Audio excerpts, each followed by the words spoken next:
Pass అయిన వాళ్ళు ఉన్నారు. వాళ్ళు చెప్తుంటాను, అరే మనలో కనుక 10 మంది ఇప్పుడు మళ్ళీ సిఏ ఎగ్జామ్స్ రాస్తే, you don't think that CA is an easy course now days. The papers have been so tough.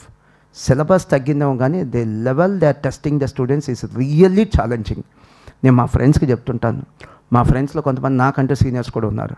కొంతమంది పేరెంట్స్ వస్తుంటారు, ఎంత సీనియర్స్ తెలుసా, 60+ ఇయర్స్, నాది 46 వస్తుంటారు. వాళ్ళకి చెప్తుంటాను, వాళ్ళ పిల్లలు ఫెయిల్ అవుతుంటే నా దగ్గరకు వచ్చి కామెంట్ చేస్తుంటారు, మా అమ్మాయి చదవట్లేదు సార్, మా అబ్బాయి చదవట్లేదు సార్, ఫెయిల్ అవుతున్నారు రిపీటెడ్గా. అంటే సార్ చదవట్లేదంటే it's a different question, but you don't know the level of testing in the recent times in CA examinations.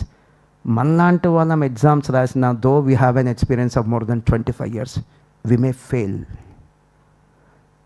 అంత టఫ్గా ఉన్నాయి క్వశ్చన్ పేపర్స్, అంత ఛాలెంజింగ్గా ఉన్నాయి. థ్యాంక్ గాడ్ అంత కష్టంగా ఉన్నాయి కాబట్టి ఈ రోజున ప్లేస్మెంట్స్ కానీ respect in, I'm not talking about the society, కార్పొరేట్లు కానీ జాబ్కి వెళ్ళినా కానీ ఇండస్ట్రీలు కానీ ఆ రెస్పెక్ట్ ఇంకా మనకు ఉంది. Otherwise this would have been a BTech course.